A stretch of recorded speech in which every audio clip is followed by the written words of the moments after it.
Everyone talks about the tourism industry during this COVID-19 outbreak. Airlines, hotels, restaurants, cruises, travel agents, entertainment, and transport service providers. Strategies, insights, recommendations, safety measurements, and new regulations are put forward to build up these sectors again. But less attention is given to the tourism education, the future of the tourism. Today's learners will become the professionals in future. So no one can deny the fact that tourism education sector plays a vital role even during this global outbreak.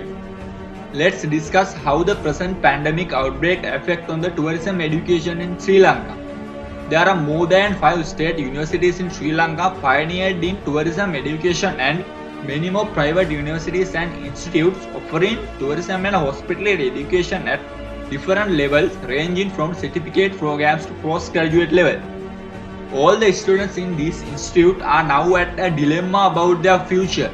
Therefore, during this interview, we are going to ask few questions from a special person who has a teaching experience in almost all the state universities and many private universities in Sri Lanka. Manoj sir, the very first thing I want to ask from you is about our future. As the tourism and hospitality management undergraduates, we are really afraid of our future. We know that tourism is the most suffering industry during this global outbreak. So what will happen to us? Will the employment opportunities still be there for us when we are ready to serve? Bharat, it was a kind of a question that I receive these days from most of the students from the country and from other countries as well. Now, let me tell you my personal story where we were students way back in between 2005 to 2009, where the LTT separatist war was at its peak. We had the same question, and on one fine day, officer from Japan to Sabaragama University of Sri Lanka. So now we are at the death of the war. Will there be a future for us? I asked him the same question in 2007. Then he turned to me and said, Manoj, wars will be there, the pandemics will be there, or whatever the disasters will be there. But they will not be there forever. They will not be there forever. He repeated it twice. He wanted to emphasize the fact that there are challenges and the difficulties that they will not be there forever. I have to give you the same answer. We have been through difficult situations in Sri Lanka tourism industry, and in the case of the Sunday attack last year, we jumped back hard and faster. And now that we are facing the problem of the COVID-19 impacts and tourist arrivals, Sri Lanka is at a zero for the first time in history. But remember that these things will not last forever, right? And we have to take the best examples or the best cases in the world, like the case of China and the Vietnam, New Zealand, and even Australia, who suffered. And China suffered a lot because of the pandemic, the COVID-19 pandemic, but now they have recovered and other countries are recovering stronger and faster.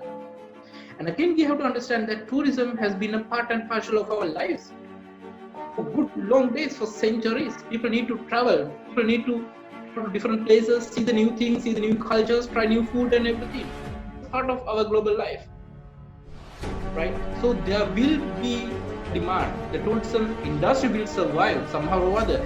It is just a short time pause for me. Just a short time drop, right? So it will come back faster and stronger, and the new tourism era will drive more safety standards, safety precautions, safety measures. So you have to prepare yourself to embrace the new tourism industry, to step into a new tourism world. So you do not have to worry at all. There will be a future for you. The next burning issue in the education sector during this lockdown period is online teaching and learning. In order to continue the teaching and learning activities, most of the education institutes have been confronted with a sudden and unprepared shift to online teaching. Even in Sri Lanka, classroom teaching has been replaced by the distance teaching and learning through Zoom, LMS, etc. What are the challenges and opportunities of this sudden shift into online mode teaching and learning?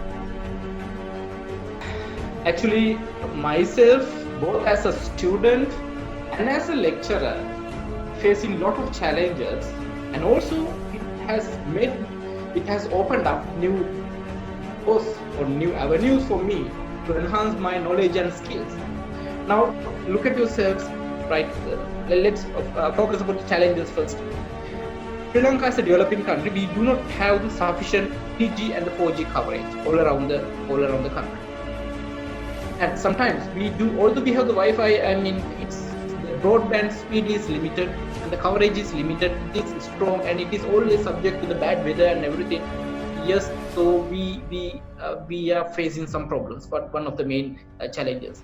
And again, in Sri Lanka, the internet cost and the charges is very high compared to other countries, right? So that it affects to us economically. Right.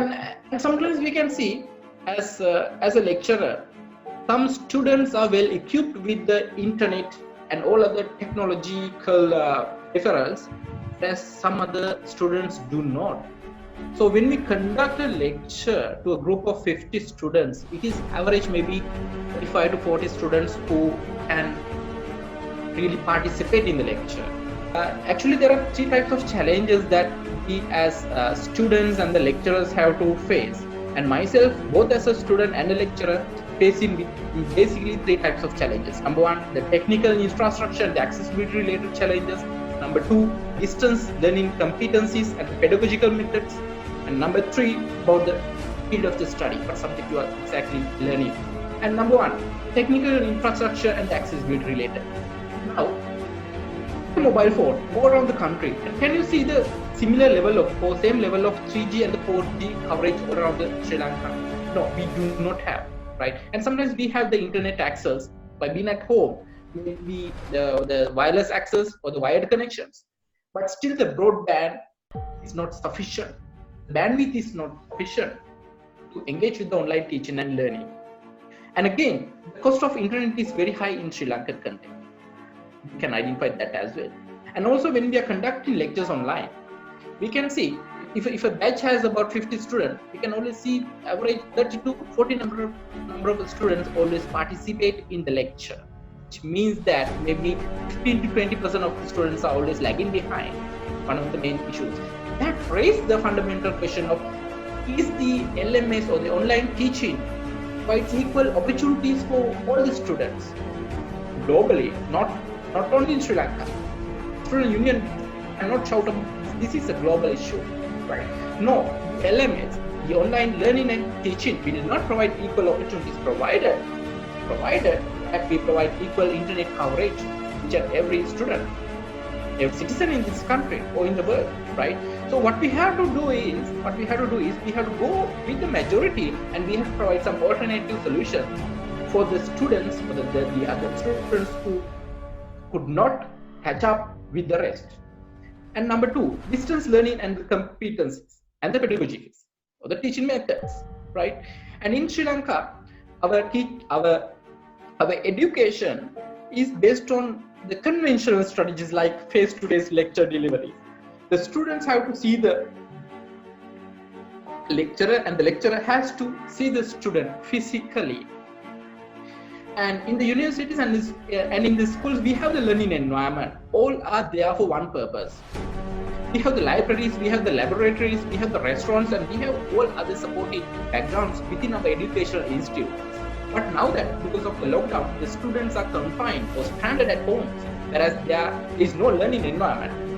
But you will find a very comfortable environment in your safer bubble, right? Where you are allowed to do anything, which will greatly distract the students from the education, right?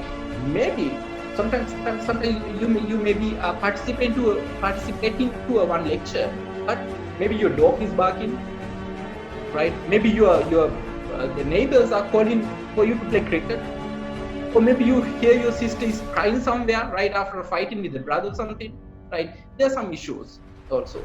So we need to have the self-control and self-discipline, right? Okay, there are distractions and you have to advise the other people, okay, I'm engaged with this, let me do this. We need that. And the third challenge is the field of study. Now, myself as a lecturer, I can teach you about the tourism policies, right, or the introduction to tourism subjects through online very easily, no issues at all. I can use different materials and the sources and do that. But when it comes to subjects like food and beverage, professional cookery, or maybe tour guiding, how can you teach those subjects through online? So we cannot confidently say the online teaching and learning methods will provide the solutions to our existing problems. It cannot provide 100% solutions, no, but at least we can reach to 70% issues, right? With that we have to go. On the other hand, you ask about the opportunities. Now you are at home. Now sometimes we can see students are complaining about the food in the cafeteria or the facilities in your dormitories or the hostels, right? Or maybe the bad weather. Now you are at home, the place you always wanted to be when you were at the university, right? And you have the lecture coming through through your laptop or your mobile phone. You can go through it, you can follow it, and again, your lecturers will provide you the access to the research articles, maybe books, right? So you can refer them and you can proceed. And remember, you are in your safe environment and the comfortable environment, and you have no reason to complain that you made at the university. And also, this has provided the opportunity for the student to increase their technical and the internet related knowledge, the knowledge about the LMS, knowledge about the Zoom, knowledge about other learning platforms like Google Scholars, Baidu Scholars, maybe Zoom, Woo, right? There are different portals. Also, it is an opportunity for the lecturers to practice up innovative teaching skills, and for the students, innovative and novel learning methods, which is more based on technology. The universities and higher educational institutes will find it as an opportunity to invest on the technical infrastructure. Maybe they can provide the recommendations to the ministries or to the government to increase the internet accessibility, the coverage. We can also consider about providing or equipping the students with the tabs or the laptops, which will help them to engage with the educational related activities. So, and most importantly, finally, I want to emphasize that this is a disguised blessing to a certain extent, because why? In the future, we don't know what the future is holding for us. So now that we have done the trial, we know what might come in the future. So we can prepare for that. So in the worst case scenario, now we have the trial period, we have tested it, we have tried it, and we can perform better, maybe in the next global disaster. We would like to talk about the international student mobility as well. They have a special program to bring back thousands of Sri Lankan students stranded overseas. Sir, you have personal experience as well since you are a PhD candidate in China where the COVID virus is first reported. According to your opinion, what will happen to the students who return to Sri Lanka from different parts of the world? And what will happen to the students who were planning to go abroad before this global emergence, but now the victims of the international travel bans and university admission delays?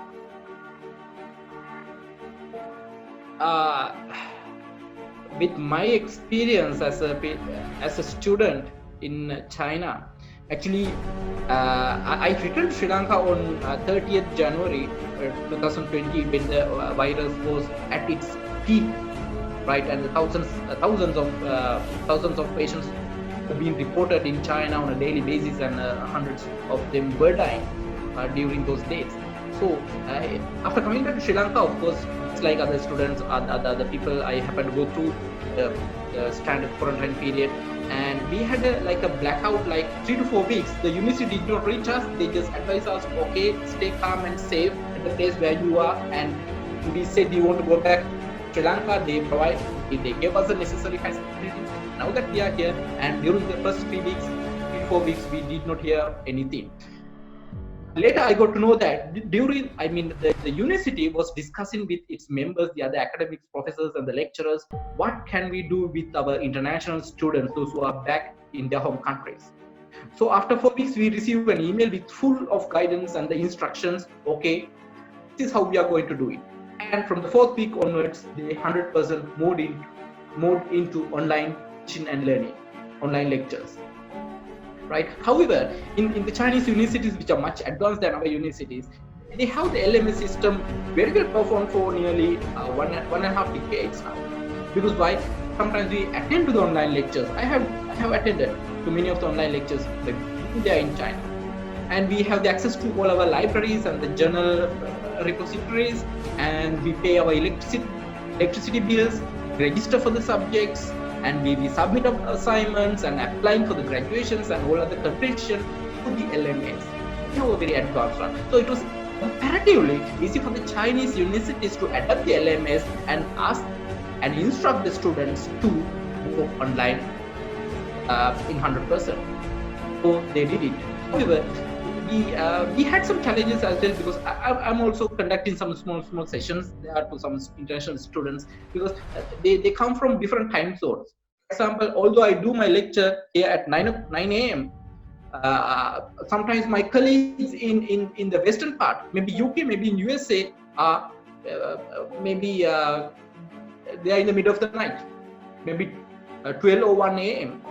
And more into the Pacific region, the Australia and the New Zealand students, they are in their evening hours. So the time zone imposed as a great barrier.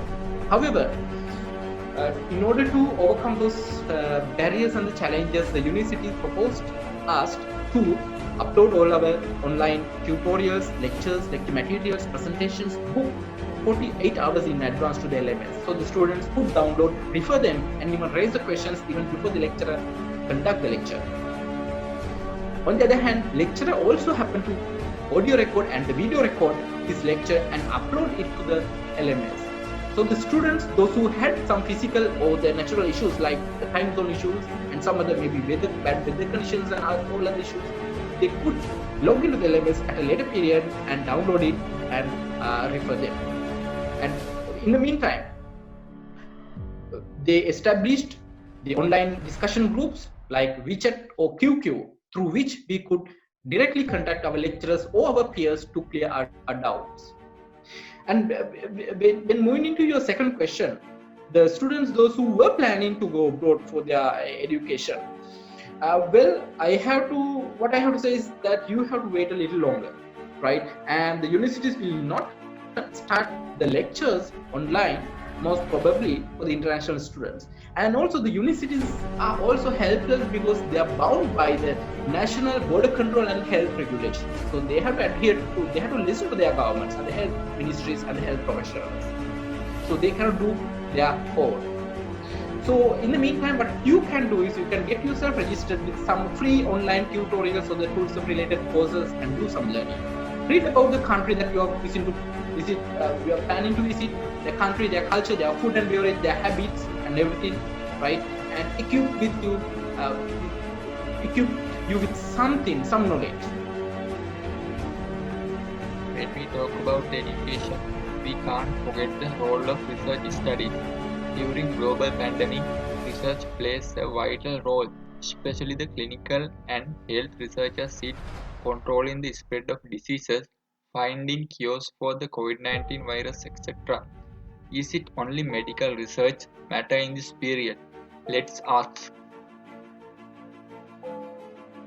Sir, we would like to know about the role of non-medical research during this pandemic period, especially the importance of research related to the post-COVID-19 tourism revival strategies.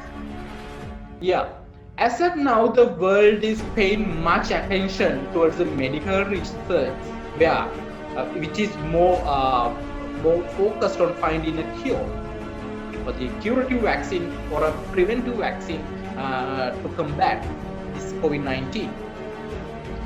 And however, I mean, when it was first reported in China in beginning of the December, we were and in January we were told that there will be a vaccine in mid of the year, maybe in June and July.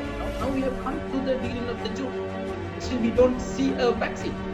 Some news is going on, but still they are at the lab level, they are at the testing level, and it will take more months or maybe some years to find a proper curative and a preventive vaccine for that. So the point I'm trying to make is that sometimes we might have to live the rest of our lives without having a proper cure for the COVID-19. So with that, we have to live. That's the most important thing. While paying attention towards the medical research, the non-medical research is very important. The research about the economy, how we can run the economy of the importations, exportation, production, service sectors, and the agricultural sectors, how we can run. You have to maintain the safe distance 1 meter or 2 meter, and still how can you work? We have to find out alternative solutions, right? What methods are best applicable in different sectors, right? So the research is important. In the meantime, the mental well-being of the people is important. We have to investigate on that as well, because tourism, especially leisure and recreation, stable a person, right? When we look at the European countries, they work a couple of months straight and they take a 2 weeks break and come to countries like Sri Lanka to rejuvenate, right? Now that it has stopped, but we have to consider about how we can provide some satisfaction for these tourists, those who are stranded in their own countries without being able to make their dream holidays. So we have to conduct the research about that as well. Also, the new product developments, new market channels, we have to always think about that, right? And even after the COVID situation, when the tourists are in our hotel, what are the health and safety measurements or the standards can be introduced to the tourists? We need to research about that. What new products will be demanded? Now, for example, the mass tourists will not come to Sri Lanka for a good long time. So we have to come up with alternative tourism solutions. And we have to think about the new markets. Now in America, as of today, more than 100,000 people are dead. Europe, some of 100,000 people are dead. Right? So our source markets are affected. So we have to look for the new markets. We have to conduct research for that. And what products will these people demand in the future? We have to think about that. We have to research about that as well. Right? And the marketing channels, how we can reach these people. We have to research about that as well. So in that discourse, we are strongly proposing a strong public and private partnership. And the universities have to get together, work as a team to overcome this challenging period. And what is the role of the university students and academics during this COVID-19 revival phase? I think then I answered to your question during the last answer, but still, I was invited to attend this particular documentary video. I was so happy. This is one thing that you can do and you should be doing right now. Although you are stranded, you are engaged with a subject and you are completing an assignment, which is a very good indication of the student's well-being. In the meantime, the lecturers also should find innovative ways to occupy and pour the knowledge into the students, innovative ways, right? So out of the box thinking and the innovative thinking is very much important during this COVID period to equip both the students and the academics, because knowledge should be the hub during the post-pandemic situation. What is the final message you would like to give the tourism and hospital students during this lockdown period? the tourism and hospitality industry is a very colorful and very vibrant industry. In the meantime, tourism industry is subject to both inside and outside cyclones more often than other industries. However, the tourism and hospitality industries never die, and there will always be a demand for travel, for the industry, for the travel and industry, and because of the same thing, the industry will recover faster and stronger. There will be a demand for the industry. Remember that. That is why there will be an opportunity for you to be. And okay, we have been through many dark tunnels in our history, and now that we are seeing some light at the end of the tunnel, we are at the end. We just have to hold on. So we do not have to lose our hope, and we have to survive with the existing resources, because the industry needs you and you need the industry. Thank you very much, sir. Welcome.